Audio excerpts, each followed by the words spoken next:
क्या नहीं हो?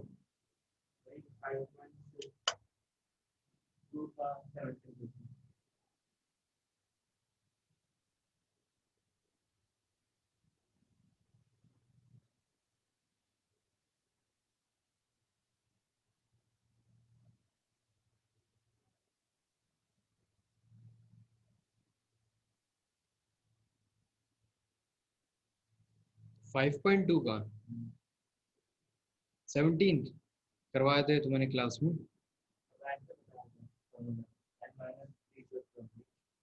ये दूसरे मेथड से तो करवाया था।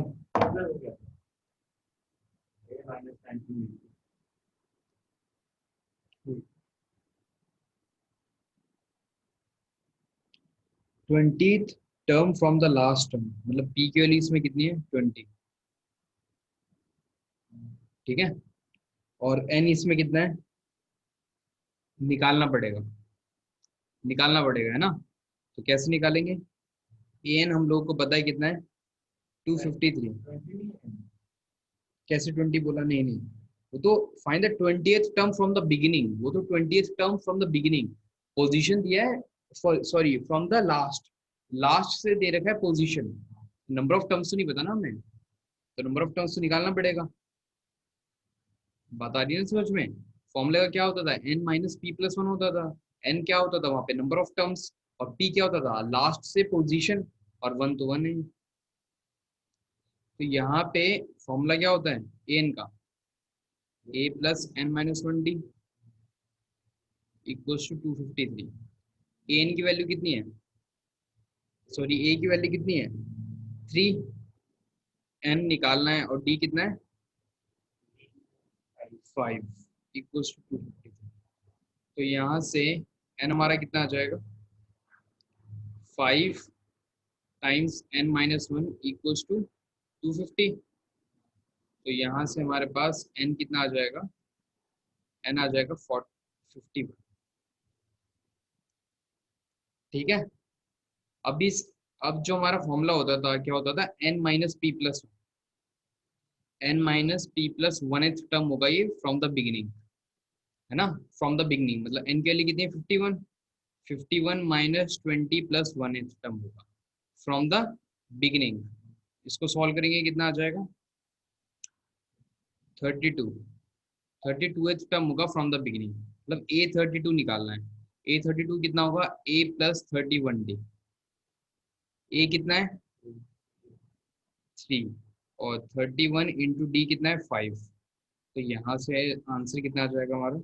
3 प्लस 5 15, तो 158।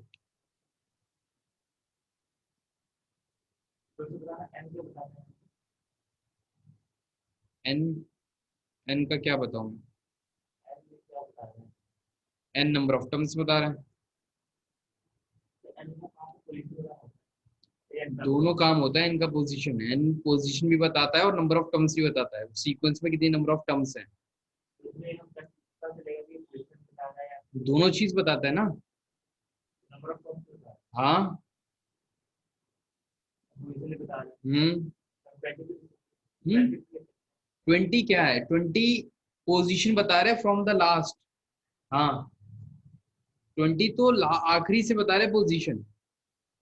हाँ, हमें आखिरी से बताना है पोजीशन, हमें तो नंबर, हमें तो वो टर्म बताना है जो कि 20th पोजीशन पे हो आखिरी से। तो पहले हमें निकालना पड़ेगा वो कौन सी पोजीशन पे होगा फ्रॉम द बिगिनिंग, वो निकालना पड़ेगा। उस पोजीशन निकालने के लिए हमने ये काम किया। उस पोजीशन का फॉर्मूला होता है n minus P plus one th. ये होता है पोजीशन का फॉर्मूला फ्रॉम द बिगिनिंग, अगर हमें आखिरी से पता है तो। अब इस वाले फॉर्मूले में एन नहीं पता है हमें, पी तो पता है, एन नहीं पता है। एन क्या होता है? Number of terms. तो नंबर ऑफ टर्म्स हमें निकालना पड़ेगा फॉर्मूले में, नंबर ऑफ टर्म्स हमें निकालना पड़ेगा। हमने ऐसे निकाल लिया, हमें आखिरी टर्म पता है 253 है, तो आखिरी टर्म की कोरस्पॉन्डिंग है ना जगह यहाँ पे। अगर मैं तुम्हें आखिरी टर्म का पोजीशन बता दूं तो बेसिकली नंबर ऑफ टर्म्स ही तो होगा। इस सीक्वेंस में मैंने बोल दिया कि 10 नंबर ऑफ टर्म्स हैं, तो वहां से क्या पता लगा कि 10th पोजीशन पे आखिरी टर्म होगा। और 10th, अगर 10 पता लग गया तो वहां से क्या पता लग गया कि ये भी पता लग गया कि 10 नंबर ऑफ टर्म्स होगा। तो या तो मैं आखिरी टर्म का पोजीशन बता दूं या नंबर ऑफ टर्म्स बता दूं, तो दोनों चीज लग जाएगी ना पता। ये जो बेसिकली यहाँ जो हमने फॉर्मूला लगाया है n equals to a plus N minus one d का, यहाँ पे, यहाँ से जो एन आ रहा है वो क्या आ रहा है? आखिरी टर्म का पोजीशन बता रहा है। एन यहाँ से क्या है, आखिरी टर्म का पोजीशन। अब आखिरी टर्म का पोजीशन ही तो नंबर ऑफ टर्म्स बताएगा। बात आ रही है ना समझ में? तो ये आखिरी टर्म का पोजीशन बोलो या नंबर ऑफ टर्म्स बोलो, दोनों एक ही बात है। ठीक है।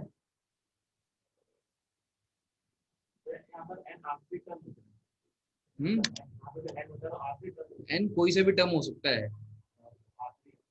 यहाँ पे 253 को हमने माना है आखिरी टर्म का पोजीशन। जिसको हमने एन माना है ना, एन हमने किसको माना है, 253। और 250 और ये सीक्वेंस का आखिरी टर्म है, चेक करो। तो मतलब जो एन यहाँ से आएगा ना, वो इस 253 की पोजीशन बताएगा।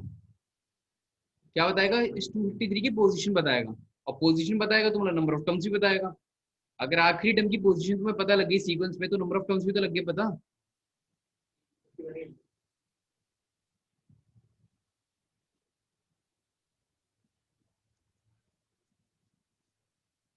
ये एक सीक्वेंस है, आखिरी टर्म की पोजीशन क्या है इसमें, 5। और नंबर ऑफ टर्म्स इसमें कितने हैं, 5। तो आखिरी टर्म की पोजीशन क्या बताता है, नंबर ऑफ टर्म्स बताता है, बस।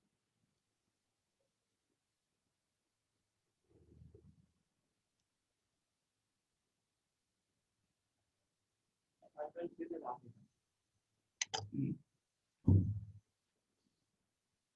5.3, क्या 5.3 एग्जाम में नहीं आ रहा?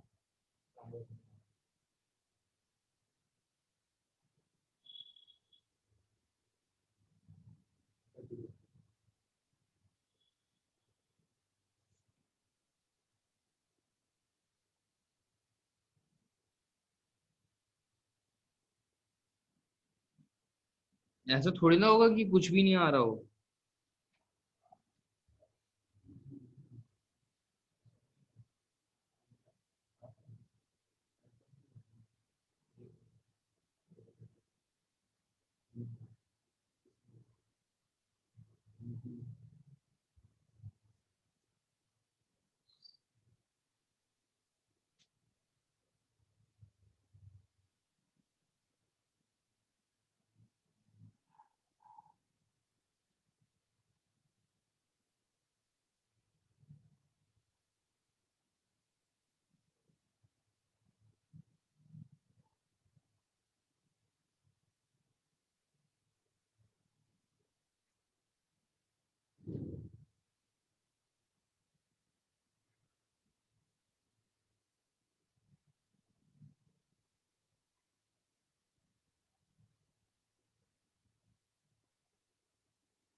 क्या टॉपिक डिलीट हुआ है, application in solving daily life problems based on sum to n terms. ये टॉपिक डिलीट हुआ है, मतलब कि वर्ड प्रॉब्लम्स नहीं आएंगे। सम ऑफ एन टर्म्स के एप्लीकेशन पे बेस्ड वर्ड प्रॉब्लम्स नहीं आएंगे। हम्म। क्या वही है, बस वही है उसमें 5.3 में, और कुछ नहीं है। Sum of n type, sum of n time को जो सम पढ़ा था ना हमने, उस पे बेस्ड वर्ड प्रॉब्लम्स नहीं आएंगे। हाँ सीरीज, मतलब हाँ सीरीज का सम वाला है, बेस्ड वर्ड प्रॉब्लम्स नहीं आएंगे। लेकिन ऐसा, वैसे तो सवाल आ सकता है, वैसे तो सवाल आ सकता है, कोई दिक्कत वाली बात नहीं है। मतलब कि 5.3 में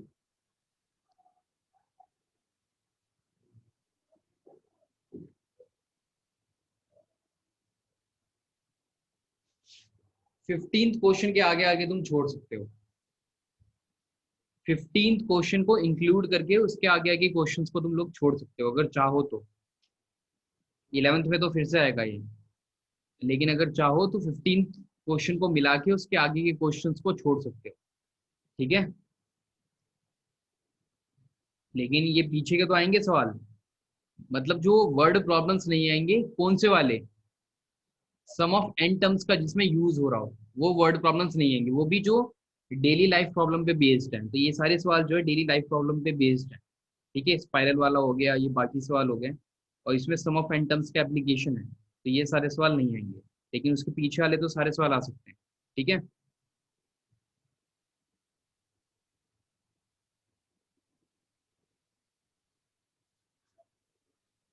और जो एक टॉपिक हमारा बचता है अरिथमेटिक मीन, उसमें से भी सवाल आ सकता है।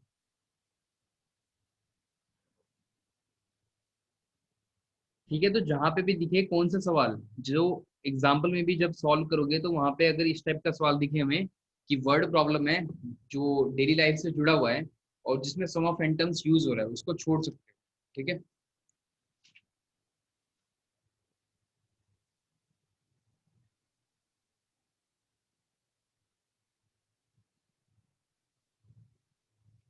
चलो आखिरी जो टॉपिक है जो बचता था हमारा उसे पढ़ लेते हैं हम लोग।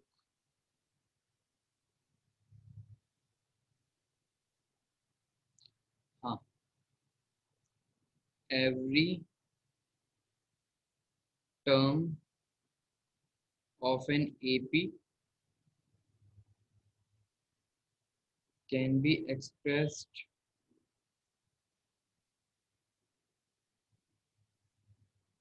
एज द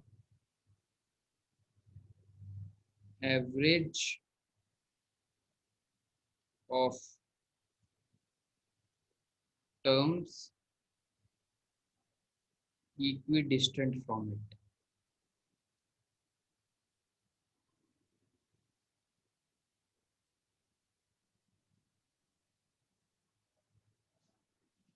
except the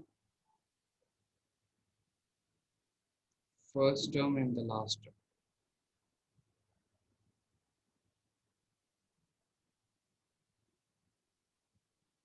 इस प्रॉपर्टी ने हमें क्या बताया कि कोई सा एबी सीक्वेंस है।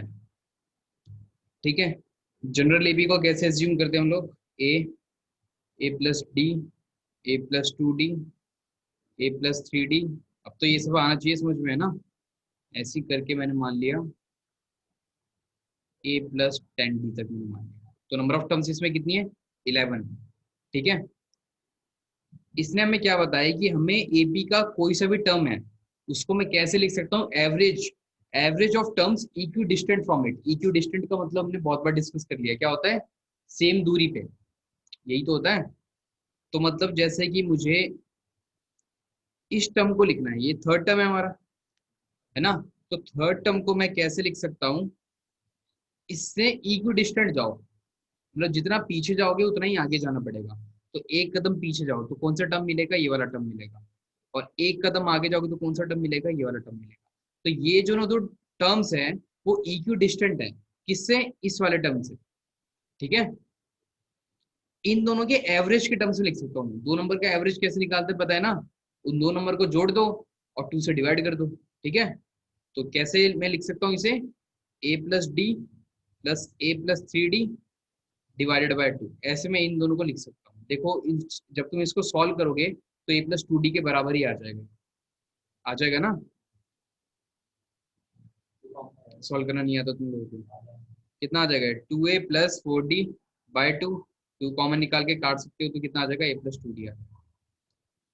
लेकिन इसने ये बताया फर्स्ट टर्म और आखिरी टर्म के साथ तुम ऐसा नहीं कर सकते। क्यों नहीं कर सकते, ये पहली टर्म है, इस पहली टर्म के आगे तो कोई सी टर्म है, लेकिन क्या पीछे कोई सी टर्म है, नहीं है ना, इसलिए ऐसा नहीं कर सकते। ऐसे आखिरी टर्म के साथ नहीं कर सकते, इसके पीछे तो टर्म है लेकिन आगे नहीं। ठीक है, क्योंकि सीक्वेंस यही खत्म हो रहा है। तो ये जो है प्रॉपर्टी है जो कि बेसिकली आखिरी प्रॉपर्टी है एपी की, ये ध्यान में रखनी है ना।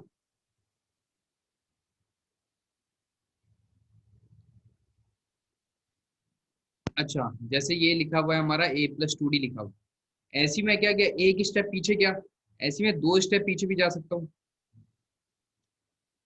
और यहाँ से भी 2 स्टेप फिर पीछे आगे जाना पड़ेगा, है ना। इक्वी डिस्टेंट हमें उठाना है ना, तो 2 स्टेप पीछे गए को क्या मिला, ए, 2 स्टेप आगे जाएंगे क्या मिलेगा, a+4d। और इसको मैं क्या लिख सकता हूँ, a+2d के टर्म्स में लिख सकता हूँ, इसे 2 से डिवाइड करना पड़ेगा। इसको देखो सॉल्व करोगे तो ये भी आंसर a+2d है। ठीक है, बस 2 उठाना है, ऐसा नहीं कि कल की तरह 4 नहीं उठा लेना, 4 उठा के 4 से डिवाइड नहीं करना है। ठीक है, उसमें तो आंसर कुछ और आ जाएगा, वो भी देख लेते हैं। जैसे मैंने 4 उठा लिया, ए उठा लिया, ए प्लस डी उठा लिया, ए प्लस 3D उठा लिया और ए प्लस 4D उठा लिया। ठीक है, और इसको 4 से डिवाइड कर दिया। इसको सॉल्व करो, कितना आंसर आएगा? 4A plus 8D bye 4। ये भी आंसर ए प्लस 2D आ जाएगा। एक मिनट एक मिनट, ये सीक्वेंस है हमारा।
यहाँ पे थोड़ा सा उसका कॉन्सेप्ट लग जाएगा अरिथमेटिक मीन का, लेकिन कोई बात नहीं, देख लेते हैं फिर से एक बार।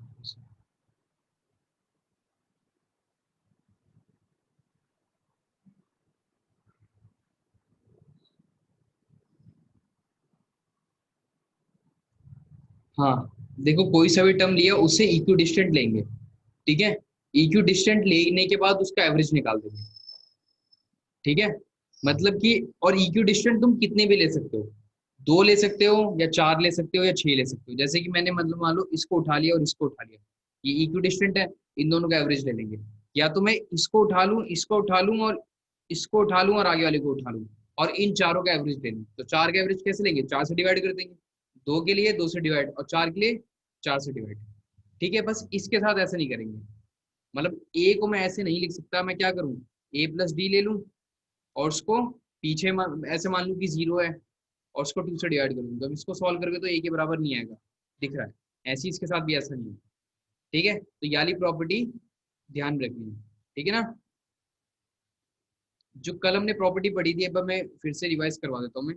कल हमने कौन सी प्रॉपर्टी पढ़ी थी जिसका हमने सम निकालने में ली थी मदद? क्या थी वो प्रॉपर्टी? कि ए बी के सीक्वेंस में इक्विडिस्टेंट टर्म कहां से, from the beginning and from the end, उसका सम क्या रहता है? कांस्टेंट होता है थ्रू आउट द सीरीज। ये सम क्या होता है? कांस्टेंट होता है। वहां पे एवरेज नहीं निकालते, क्या होता है? कांस्टेंट होता है। और वहां पे 2 टर्म्स लेते हैं, 4 नहीं ले सकते, है ना? वहां पे 2 लेंगे, शुरुआत से भी और आखिरी से भी। अगर तुम इक्विडिस्टेंट टर्म्स उठाओगे तो उनका सम क्या आएगा? कांस्टेंट आएगा। तो उस कॉन्सेप्ट पे भी सवाल आ सकता है, ये भी ध्यान रखना। जैसे कि मैं इस पे एक सवाल करवा देता हूँ मैं। अच्छा, पहले इससे एक और टॉपिक जो है पढ़ लेते हैं। वो है क्या? ये series of a sequence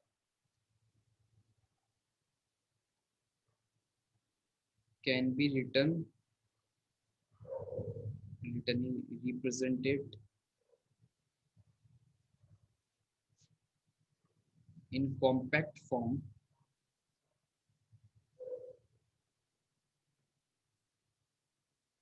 using sigma notation।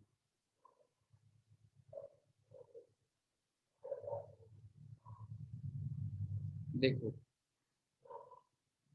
Greek letters के बारे में थोड़ा पता है तुम्हें, है ना? अल्फा बीटा गामा ये सब क्या है? Greek letters. ठीक है ना? ऐसी होता है सिग्मा। सिग्मा भी एक ऐसा लेटर है, ग्रीक लेटर है। 2 टाइप के होते हैं सिग्मा, और एक तो होता है स्मॉल और एक होता है कैपिटल। स्मॉल सिग्मा होता है ये जो कि हम लोग स्टैटिस्टिक स्टैट्स में पढ़ेंगे। प्रोबेबिलिटी के जो पिछला वाला चैप्टर है स्टैट्स, उसमें पढ़ेंगे। ठीक है, और एक होता है कैपिटल सिग्मा, ये जो कि 9th में थोड़ा बहुत पढ़ चुके हो तुम लोग। मैंने बताया था ना इसके बारे में, कैपिटल सिग्मा के बारे में। तो यहाँ पे इसने क्या बोला है कि किसी भी सीक्वेंस की अगर हमें सीरीज लिखनी है ना, तो उसे हम शॉर्ट फॉर्म में लिख सकते हैं, मतलब हम उसे कॉम्पैक्ट फॉर्म में लिख सकते हैं, किसकी मदद से, सिग्मा नोटेशन की मदद से, वो भी कैसा सिग्मा, कैपिटल सिग्मा। देखो कैसे, मान लेते हैं ये हमारा एक सीक्वेंस है, इसका सीरीज क्या हो जाएगा, A1 plus A2 plus A3 plus and so on plus, इसको मैं बोल देता हूँ, इसका जो सम आएगा उसको मैं SN बोल देता हूँ, ठीक है। अब देखो मैं SN को शॉर्ट फॉर्म में कैसे लिखूंगा, समेशन आई इक्वल्स टू, इसका पूरा नाम क्या होता है, summation i equals to 1 to N AI। I यहाँ पे क्या है, लिमिट है। समेशन में क्या होता है, समेशन में क्या आता है, जो बेसिकली पैरामीटर होता है ना, यहाँ पे पैरामीटर क्या है, आई पैरामीटर, ठीक है। अभी मतलब समझ में आ जाएगा मैं क्या बोल रहा हूँ, जो पैरामीटर होता है ना उसमें लिमिट लगती है, क्या लगती है उसमें, लिमिट लगती है। इसको क्या बोलेंगे, लोअर लिमिट, इसको क्या बोलेंगे, अपर लिमिट, ठीक है। इसका मतलब ये है, जैसे देखो तुम्हें कभी भी अगर ये दिखाई दे कुछ ऐसा लिखा हुआ है, summation a i i equals to 1 to N, इसको रीड तो ऐसे करेंगे जैसे मैंने पढ़ के सुना है, कैसे पढ़ेंगे इसे, summation a i where i equals to 1 to N। अगर तुमसे कोई पूछे कि इसकी लोअर लिमिट कितनी है तो क्या बोलेंगे 1, और इसकी अपर लिमिट कितनी है तो क्या बोलेंगे N। इसका मतलब ये है कि आई जो है 1 से शुरू होगा और N तक जाएगा, और बीच में कैसे नंबर लेगा, सिर्फ नेचुरल नंबर लेगा। मतलब कि आई की कौन कौन सी वैल्यू हो सकती है, 1 हो सकता है, 2 हो सकता है, 3 हो सकता है, 4 हो सकता है, 5 हो सकता है, ऐसी N तक लेगा, ठीक है। आ रहा है समझ में, हाँ। A1 की जगह आई कहाँ लिया मैंने, मैंने तो ये जो, हाँ A1 है ना, मतलब वो तो बस A1 लिखने के लिए, यहाँ पे बस A1 ही लिखा हुआ है, यहाँ पे इन सबको मिला के लिखा हुआ है, यहाँ पे बस नहीं लिखा हुआ है। अभी भी समझ में आ जाएगा, मतलब पहले ये समझ में आया आई की कौन कौन सी वैल्यू हो सकती है, 1 हो सकता है, 2 हो सकता है, 3 हो सकता है, 4 हो सकता है, 5 हो सकता है, ऐसे N हो सकता है। अब इसका मतलब ये है, जब ये लिखा हुआ है ना समेशन ए आई, इसका मतलब ये है कि एक बार आई इक्वल्स टू 1 पुट करो, कहाँ पे, जो समेशन के आगे जो नंबर लिखा हुआ है उसमें, तो आई इक्वल्स टू 1 पुट करेंगे तो क्या हो जाएगा, A1 हो जाएगा, फिर जोड़ो, फिर आई इक्वल्स टू 2 पुट करो, फिर जोड़ो, फिर आई इक्वल्स टू 3 पुट करो, जोड़ो, फिर आखिरी में क्या पुट करेंगे, आई इक्वल्स टू। तो मतलब इतने बड़े एक्सप्रेशन को इस कॉम्पैक्ट फॉर्म में लिखने का तरीका है समेशन, और एन तक जाएगा और बढ़ता चला जाएगा, बीच में नेचुरल नंबर लेगा सिर्फ 1 2 3 4 5, हाँ। 1 कैसे, क्योंकि 1 से शुरुआत हो रही है इस सीरीज का, तो 2 करेंगे फिर, हाँ हाँ, यहाँ पे अगर यहाँ पे 2 कर देंगे तो फिर ये वाला जो है टर्म नहीं लिखेंगे, ऐसे लिखेंगे। इसका मतलब क्या है कि आई 2 से शुरू होगा और एन तक जाएगा, यही तो है इसका मतलब, तो 2 से शुरू हुआ एन तक गया और सबको जोड़ दिया, मतलब हम्म, तब ऐसे नहीं लिख पाएंगे, तब ऐसे नहीं नहीं लिख पाएंगे, नहीं बस 1 का गैप हो तभी लिख पाएंगे, नहीं लिख पाएंगे ऐसे। उसमें समेशन, उसमें लिख सकते हैं लेकिन उसमें बिना लगेगा लिमिट, मतलब वो छोड़ दो, तुम ऐसे समझो नहीं लिख सकते, ठीक है। इसका काम है ना कि इतने बड़े एक्सप्रेशन को अगर कॉम्पैक्ट फॉर्म में लिखना है तो ऐसे लिख पाएंगे हम लोग, ये काम है इसका। हाँ इस टाइप के लिख सकते हैं हम लोग। और भी समेशन का बहुत बड़ा यूज है, मतलब 11th क्लास में पढ़ी है, एक तो छोटी सी प्रॉपर्टी हमने पढ़ी है इसकी समेशन की, जो डेफिनेशन पे बेस्ड है, वो हमने पढ़ा है अभी। और यही जो है किस में आएगा, स्टैट्स में आएगा, स्टैटिस्टिक्स में आएगा, बिल्कुल जो है सिमिलर सा यूज, जो कि हमने बेसिकली पढ़ा भी हुआ है, कौन सी क्लास में, 9th क्लास में पढ़ा था, जो हमने मीन का फॉर्मूला पढ़ रहे थे, है ना, sum of all the observation divide by number of observation. तो ये बात जो है ध्यान रखनी, सिग्मा, हाँ सिग्मा मतलब, हाँ बोलो बोलो, हाँ समेशन, हाँ ये जो बड़ा सा एक्सप्रेशन लिखा हुआ है ना, उसे एब्रीवेटेड फॉर्म में या तो कॉम्पैक्ट फॉर्म में लिखने का तरीका है समेशन, या तो सिग्मा नोटेशन बोलो, कैपिटल सिग्मा। ठीक है, तो देखो यहाँ अगर मैंने एक्सप्रेशन ऐसे लिखा है, तो नंबर ऑफ टर्म्स अगर मैं तुमसे पूछूं कि सीरीज में नंबर ऑफ टर्म्स कितने होंगे, तो क्या बोलोगे आंसर? एन। लेकिन अगर मैंने इसको कॉम्पैक्ट फॉर्म में ऐसे लिख दिया और फिर मैं तुमसे नंबर ऑफ टर्म्स पूछता हूँ, तो कैसे बोलोगे आंसर? नहीं, नंबर ऑफ टर्म्स कितनी होंगी अगर मैं बस यही देके पूछूं, अगर मैं एन कैसे निकाला? नहीं, वही वही मेरे को बताना है। तो अगर सीरीज अगर कॉम्पैक्ट फॉर्म में लिखी हुई है ना, और फिर हमें नंबर ऑफ टर्म्स बताने हैं सीरीज में, तो फॉर्मूला कौन सा यूज करेंगे? Upper limit minus lower limit plus, ये फॉर्मूला यूज करेंगे अगर सीरीज अगर कॉम्पैक्ट फॉर्म में लिखी हुई है सिग्मा नोटेशन की मदद से। जैसे इस वाले केस में n minus one plus one, मतलब वन से वन कैंसिल, तो नंबर ऑफ टर्म्स कितना आ जाएगा? एन आ जाएगा। एन ही है। ठीक है, मतलब कि आई इक्वल्स टू, अगर मैं थ्री से लेकर एन तक शुरुआत करूं और इस वाले केस में पूछूं कि सीरीज में कितने नंबर ऑफ टर्म्स होंगी, तो क्या आंसर होगा तुम्हारा?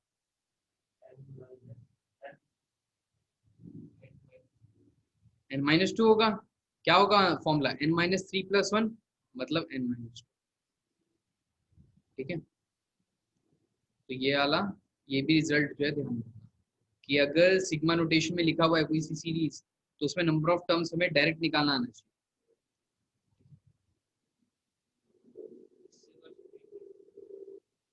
मुश्किल है, इस नोटेशन का यूज करे एग्जाम में, मतलब सवाल तो आ सकता है, इस नोटेशन का यूज नहीं करेगा। ठीक है, अगर करता है नोटेशन का यूज तो बता देगा फिर साइड में। अगर अगर जैसे यूज कर लिया तो तुम्हें तो आता ही है, तो तुम्हें तो पढ़ने की जरूरत नहीं होगी कि इस नोटेशन का मतलब क्या है। लेकिन अगर नहीं किया तो फिर तब भी कोई दिक्कत वाली बात नहीं है। जैसे मैं एक इस नोटेशन का यूज करके एक सवाल दे देता हूँ, ठीक है? इस नोटेशन का यूज करके और जो प्रॉपर्टी हमने अभी पढ़ी है उसका यूज करके एक सवाल में लिख।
इस क्वेश्चन को सॉल्व करो। ये दे रखा है तुमसे, इसकी वैल्यू पूछ रहा है कितनी होगी। ठीक है, हाँ ये इस सीरीज की वैल्यू तुमसे पूछ रहा है, इस सम ऑफ द सीरीज की वैल्यू क्या होगी। तुम्हें ये दे रखा है और ये तुमसे पूछ रहा है, निकालो।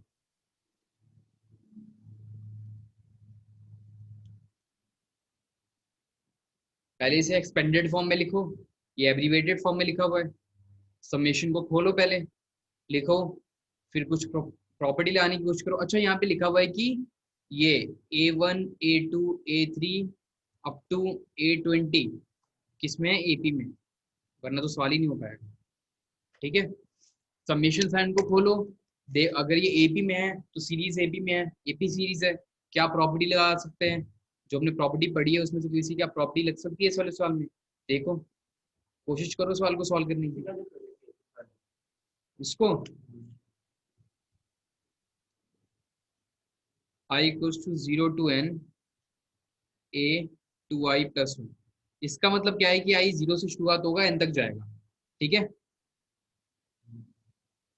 पहले क्या पुट करेंगे 0, तो कितना आ जाएगा a1 आ जाएगा। ठीक है, फिर क्या पुट करेंगे, क्या, फिर क्या पुट करेंगे 1, तो कितना आ जाएगा a3 आ जाएगा। फिर क्या पुट करेंगे 2, a5 आ जाएगा।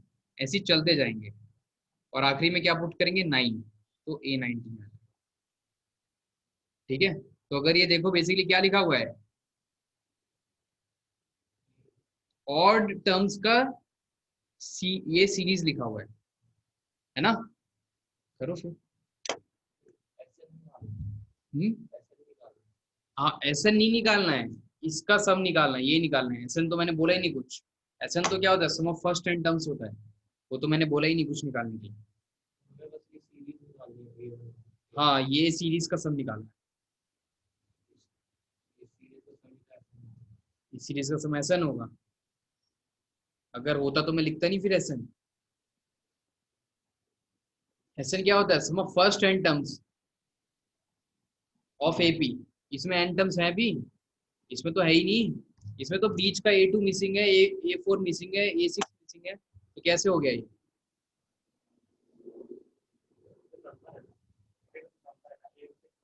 हाँ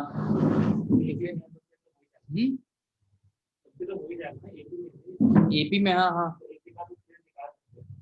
लगाओ, फिर लगाओ फॉर्मूला लगाओ।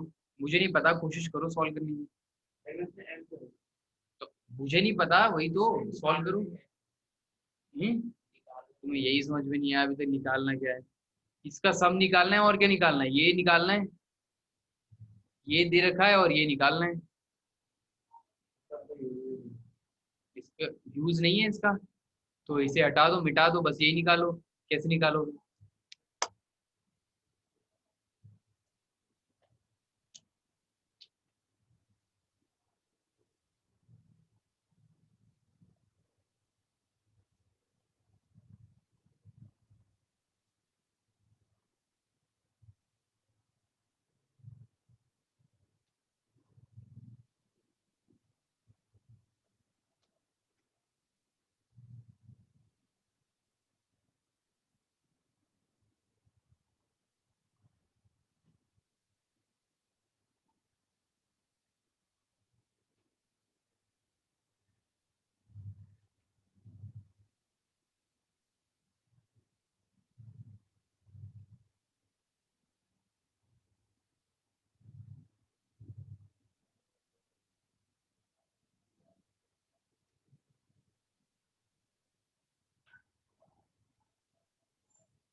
चलो चलो, इस वाले सवाल में कुछ गड़बड़ है।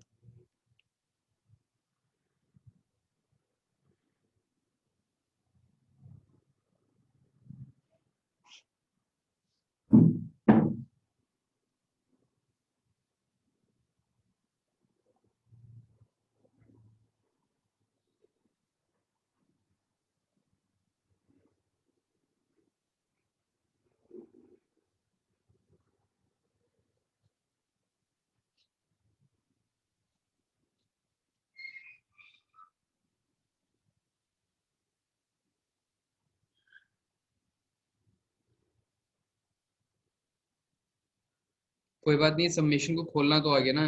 एक मैं दे देता हूँ सवाल इससे रिलेटेड वैसे।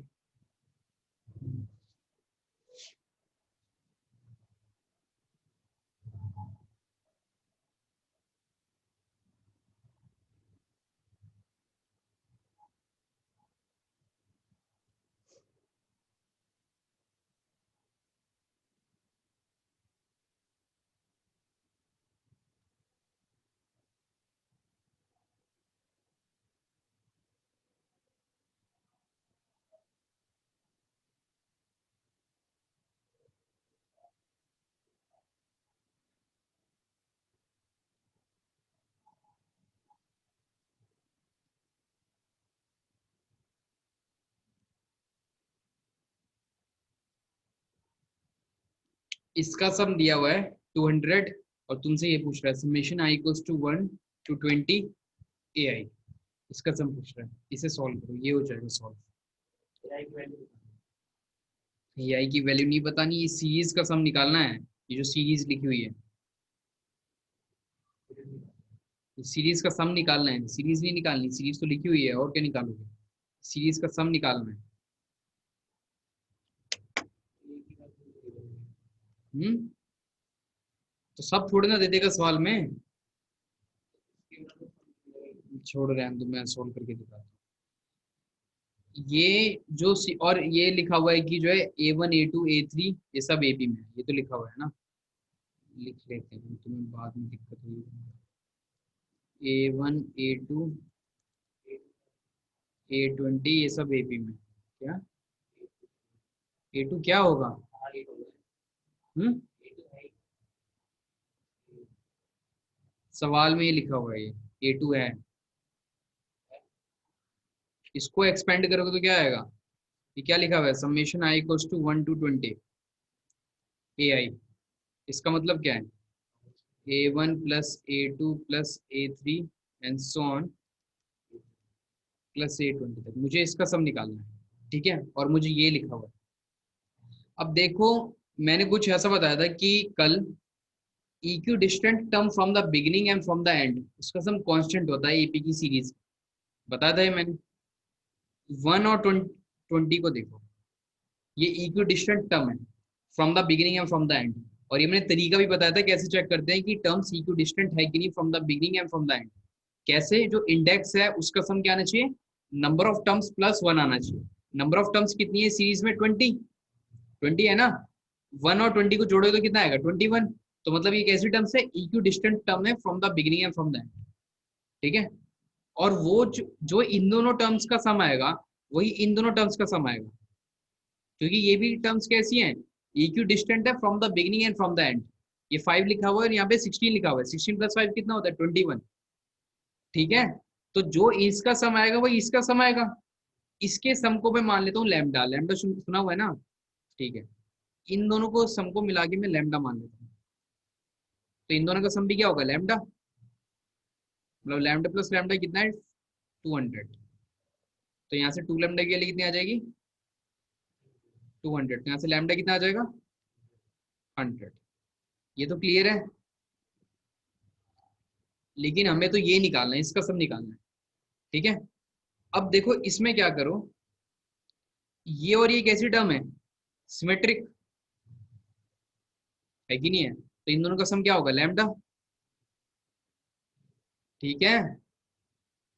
सर के ऊपर से जा रहा है तुम लोगों के, और 2 + 19 ऐसी होगा, तो उन दोनों का सम क्या होगा, लैम्डा। ऐसे कितने लैम्डा बन जाएंगे तुम मुझे ये बता दो,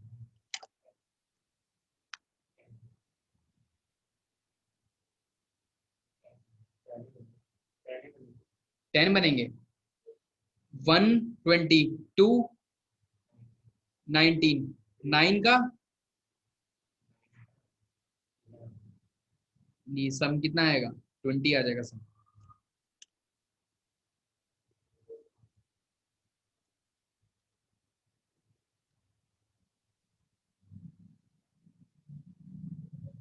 वन का पेयर बना किसके साथ, 20 के साथ।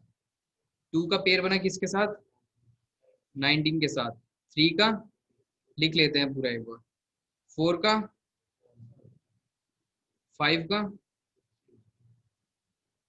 6 का, 15, 7 का,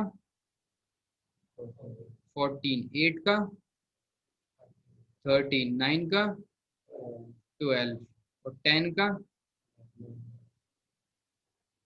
11। और फिर अगर करोगे तो वापस यही आ जाएगा, फिर क्या आएगा, 11 का 10 के साथ, जो कि हम लिख ही चुके हैं पहले ही, है ना।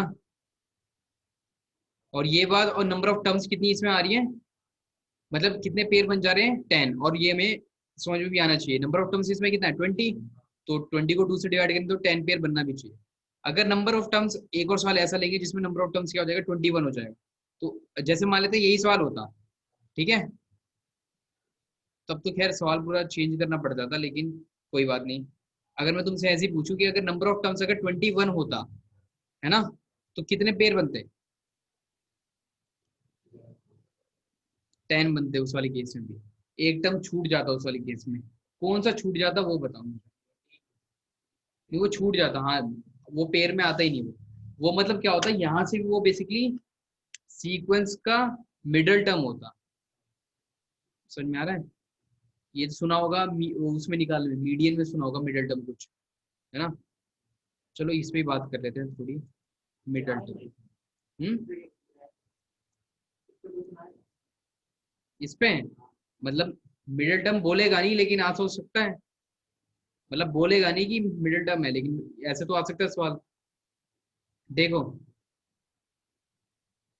इधर इधर देख लो, हाँ। अगर सीक्वेंस में ऑड नंबर ऑफ टर्म्स हैं, सीक्वेंस में नंबर ऑफ टर्म्स क्या है, ऑड,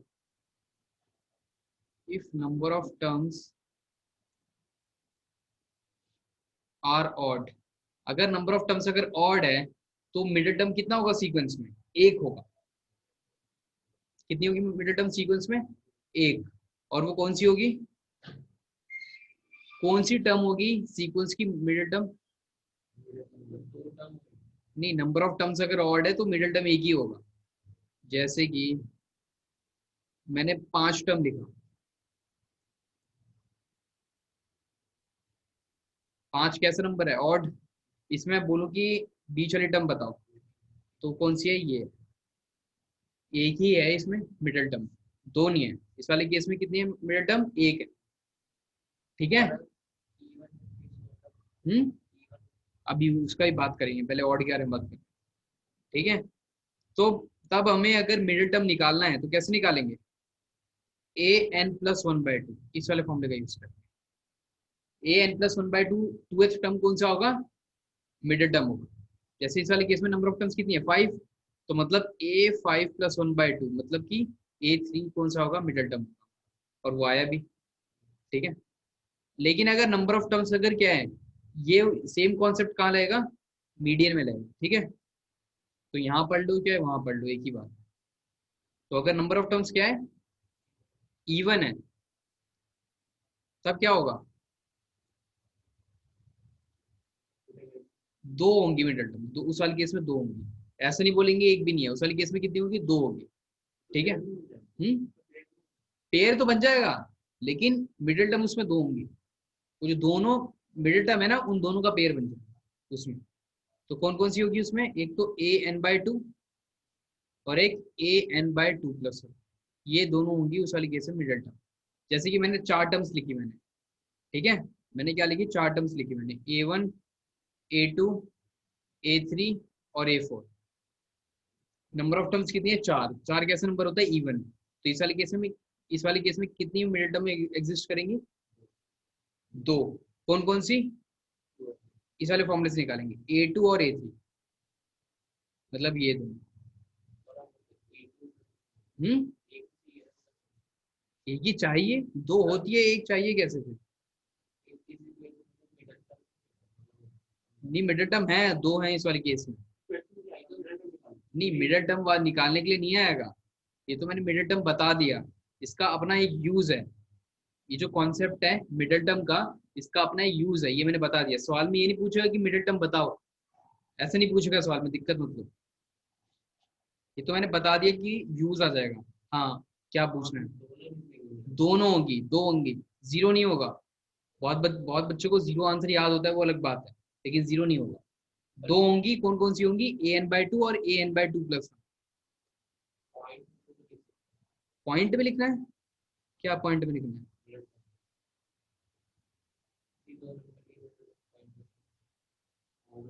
उन दोनों का एवरेज थोड़ा निकालेंगे। हम्म, ऐसा थोड़ा ना करेंगे कि दो जो ना आया उसका मीडियन थोड़ा निकाल रहे हैं इस वाले केस में हम लोग।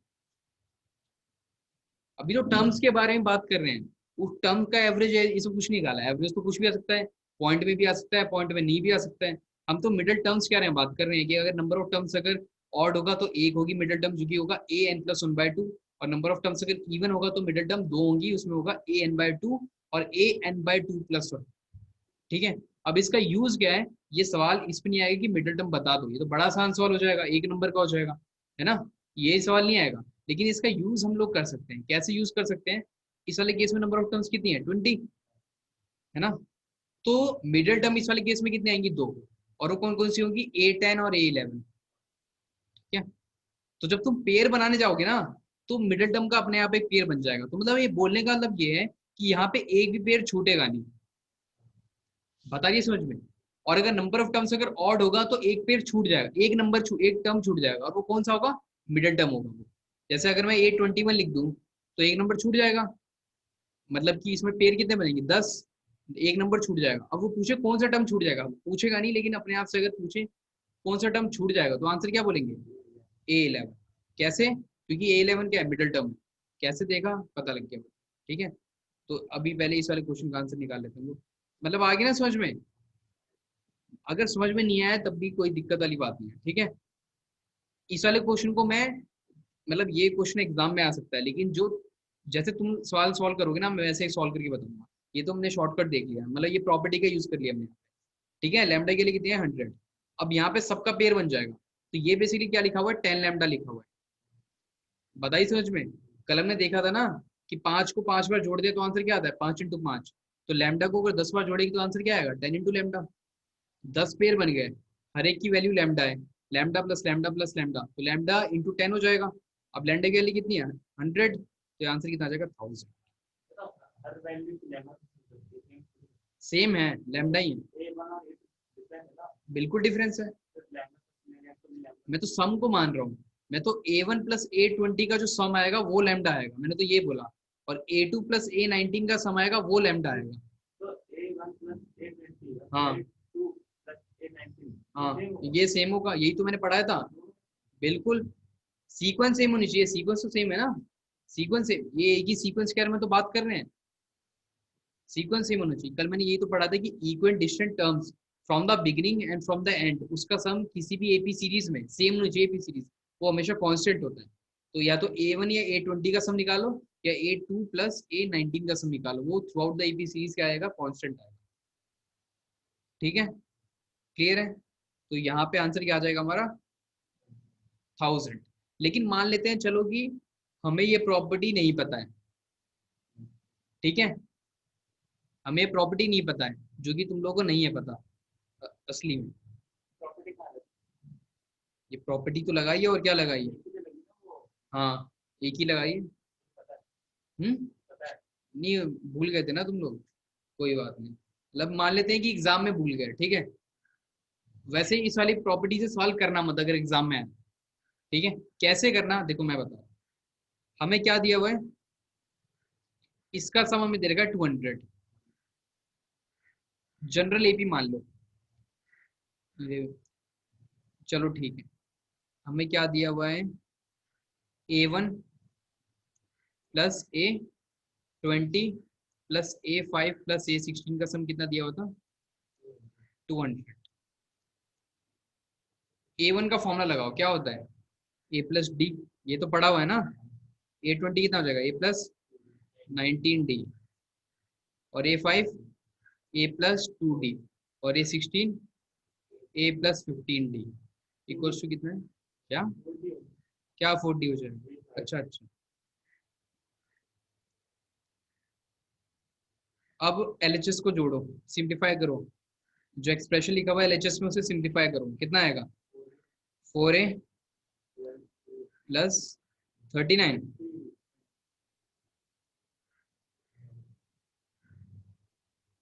है ना। ठीक है। अब हमसे क्या पूछ रहा है, हमसे पूछ रहा है S20। ठीक है। S20 का फॉर्मूला क्या होता है, मतलब 20/2 इंटू A + N। आखिरी टर्म कौन सी है, A20 है, मतलब A + 19D। ठीक है। तो ये कितना आ जाएगा, 10 × 2A + 19D।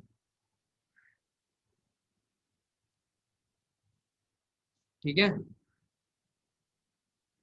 यहाँ से एक बार फिर से देख लेते हैं ये।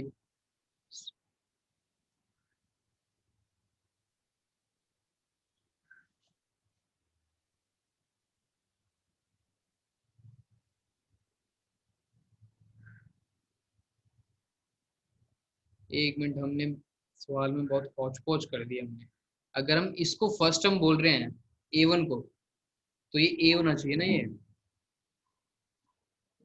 मतलब बात नहीं आ रही समझ में। इसको अगर हम क्या बोल रहे हैं, फर्स्ट टर्म बोल रहे हैं, तो फर्स्ट टर्म का फॉर्मूला क्या होता है, ए होता है ना फर्स्ट टर्म को। ठीक है, तो ये ए होना चाहिए, क्योंकि यहाँ पे भी ये सीक्वेंस तो पूरा सीक्वेंस कहाँ से शुरू है, A1 से ही शुरू है, तो यही फर्स्ट टर्म है हमारा, यही हमारा क्या है, फर्स्ट टर्म है, तो इसका ए आएगा ये।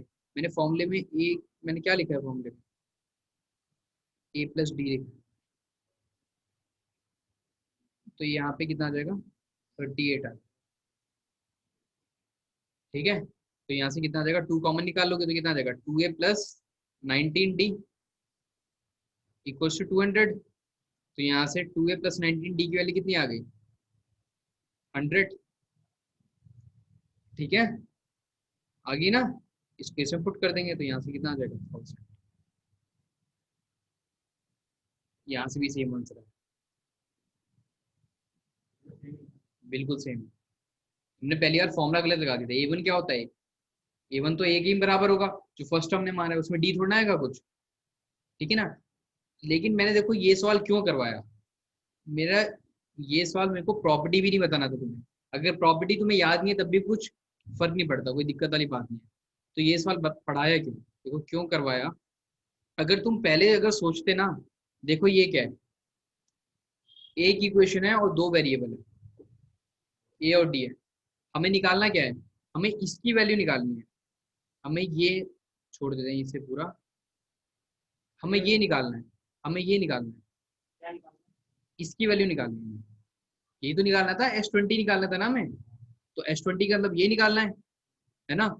अब देखो दो, मतलब कि इसको निकालने के लिए हमें ए भी पता होना चाहिए, डी भी पता होना चाहिए, तभी तो निकाल पाएंगे। लेकिन हमारे पास वेरी इक्वेशन कितनी है, एक, वेरिएबल कितने हैं, तो ऐसे तो सॉल्व तो नहीं होगा। समझ में आ रहा है ना, कि एक इक्वेशन है, दो वेरिएबल है, और दो वेरिएबल को सॉल्व करने के लिए दो इक्वेशन होनी चाहिए, तो ऐसे तो सॉल्व नहीं होगा। लेकिन सवाल तो दिया है तो सॉल्व तो होना चाहिए।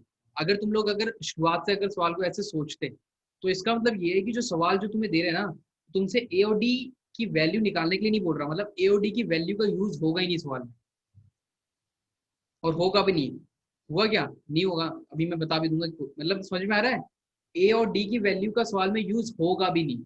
क्यों, क्योंकि एक ही क्वेश्चन है, हम लोग वैसे सोच रहे हैं, वेरिएबल के टर्म्स में और इक्वेशन के टर्म्स में सोच रहे हैं सवाल को। ठीक है, तो एक ही इक्वेशन है, दो वेरिएबल है, और हमें जो निकालना है वो भी किसके टर्म्स में, ए और डी के टर्म्स में। तो एक तरीका तो मैं ऐसे सोच सकता हूँ कि ए और डी की वैल्यू निकाल लूँ और इसमें पुट कर दूँ, तो मेरा आंसर आ जाएगा। लेकिन ये फॉर्मूला, ये जो मेथड क्यों काम नहीं करेगा, क्योंकि एक ही इक्वेशन है और दो वेरिएबल है, ये मेथड इसलिए काम नहीं करेगा। तो फिर मैंने सोच के देखा तो कैसे सवाल सॉल्व होगा।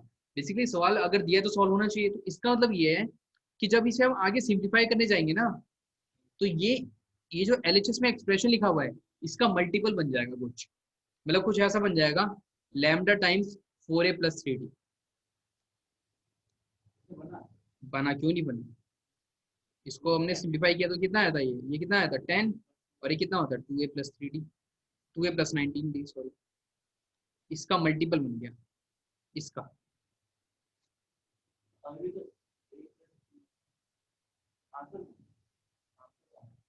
आंसर तो 1000 वो है ना, 1000 है ना, S20 की वैल्यू,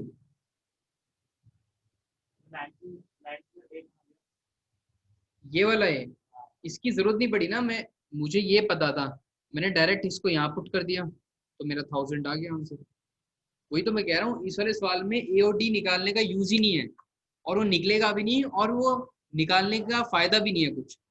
क्यों, क्योंकि जो हमें निकालना है वो ऐसा, देखो इस वाले ऐसे इस टाइप के क्वेश्चन में हो ही रहा होगा, मतलब जब तुम सवाल सॉल्व करने जाओगे तो कुछ सोचोगे ना दिमाग में, कि ऐसे ही शुरू हो जाओगे, सोचोगे ना दिमाग में, तो तुम्हारे दिमाग में ये भी तो आ सकता है जो मैंने बताया, कि नहीं आ सकता कि ऐसी। हाँ, हम्म, हम्म, ये बिल्कुल नहीं है एपी में, हम्म, बिल्कुल नहीं है एपी में, नहीं है गिवन। हाँ,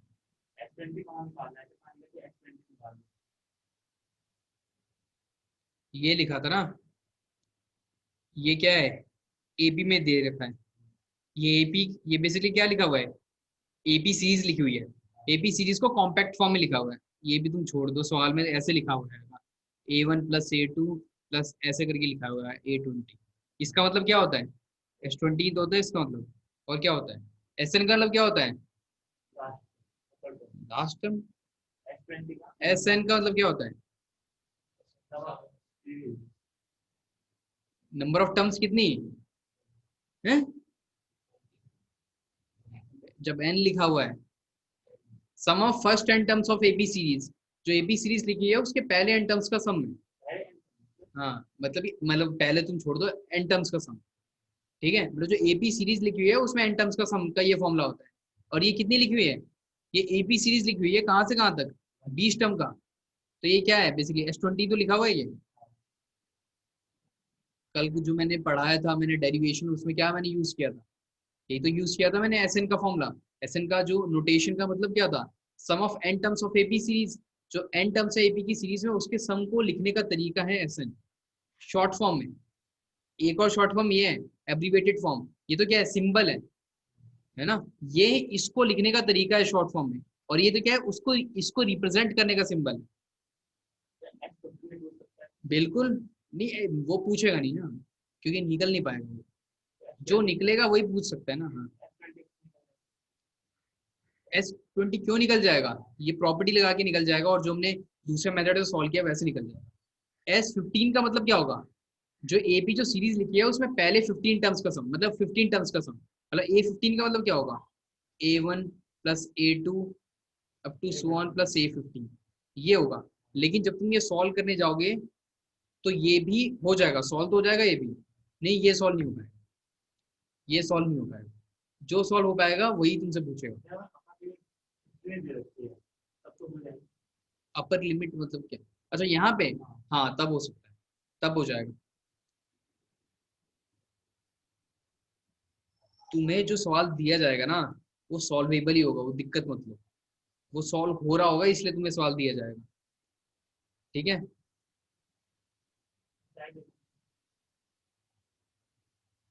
तुम ये वाला मेथड समझो, मेथड 2, क्योंकि ये वाला मेथड तुम्हारे काम का है। ठीक है, अगर एग्जाम में सवाल आ सकता है, और इसी मेथड से तुमसे उम्मीद करेगा कि सॉल्व करो एग्जाम में। हम्म,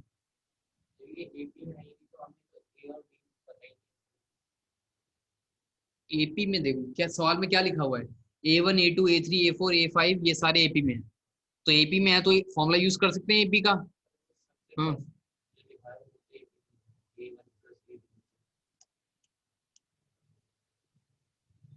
ये एपी में है कि नहीं हमें कुछ फर्क नहीं पड़ता। ये जो बेसिकली एक लंबा सा सीक्वेंस है, उसमें से टर्म्स निकाल कर उसका सम लिखा हुआ है। वो लंबी से सीक्वेंस तो एपी में है ना, तो उसमें उस सीक्वेंस में तो फॉर्मूला यूज कर रहे हैं ना हम लोग। उस सीक्वेंस में, अगर वो सीक्वेंस में लिखूं तो उसमें A1 की वैल्यू कितनी होगी, ए, A2 की कितनी होगी, A + 2D। तो उस सीक्वेंस में मैं फॉर्मूला यूज कर रहा हूँ ना मैं तो। ये तो बेसिकली सम, हाँ हाँ, उस सीक्वेंस में से एक एक टर्म का मैं वैल्यू यहाँ पे पुट कर रहा हूँ। और फिर मेरा जो आखिरी में सॉल्व करने का एक्सप्रेशन आया है ये 2A + 19D = 100। अब मैंने देखा कि मुझे S20 निकालना है, बेसिकली सम ऑफ फर्स्ट 20, मतलब सम ऑफ 20 टर्म्स ऑफ एपी। तो यहाँ पे मैंने पुट कर दिया उसे। तो मैंने पुट कर, मेरे को फॉर्मूला पता है S20 का, मैंने डायरेक्ट पुट कर दिया। फिर मैंने देखा कि यहाँ पे तो ए और डी अननोन है। तो मैंने देखा कि अगर ए और डी पता लग जाए तो S20 आ जाएगा। लेकिन ये इक्वेशन एक ही है, तो मतलब कि वैसे सवाल नहीं होना चाहिए सवाल, मतलब सवाल में ए और डी निकालने की जरूरत ही नहीं पड़ रही होगी, इसका मतलब ये है। तो मैंने देखा कि क्या पता इसे मैं सॉल्व करता हूँ, आगे चल के सिंप्लीफाई करता हूँ, ये A2A + 19D के टर्म्स में आ जाए, क्या पता, और आ गया, और सॉल्व हो गया। ऐसे निकालने के लिए मतलब,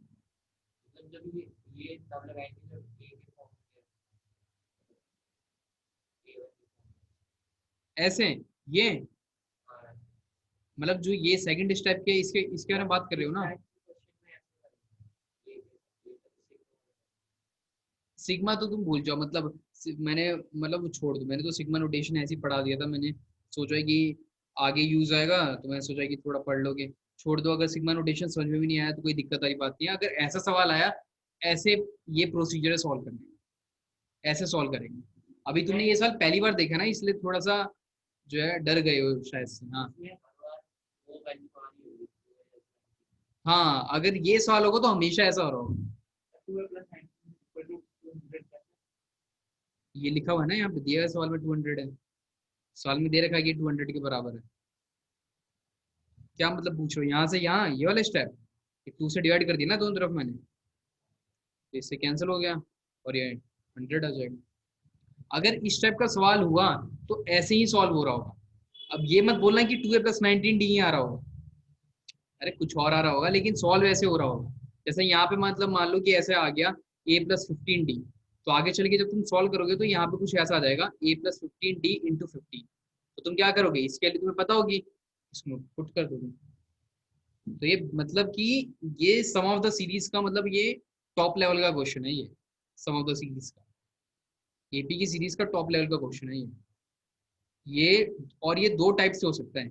एक तो किससे, प्रॉपर्टी पे, जो हमने कल प्रॉपर्टी पढ़ी हुई है उससे अगर समझ में नहीं आया तब भी अच्छी बात है, लेकिन ये वाला तरीका तो समझ में आना ही चाहिए, क्योंकि ये तो इससे तो सॉल्व, इस और कोई तीसरा तरीका नहीं है।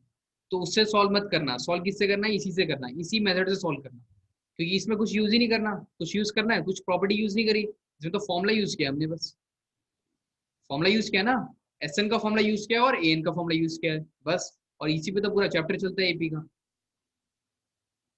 ठीक है, ये जो मैंने शुरुआत में लिखा था ये है बेसिकली सिग्मा। अगर ये नहीं मतलब छोड़ दो, हाँ ये नहीं होगा, ये लिखो। बेसिकली इसका मतलब तो यही है ना, a1 + a2 + a3, मैंने सिग्मा का मतलब बता दिया ना क्या होता है, तो इसका मतलब तो बेसिकली यही लिखा हुआ है।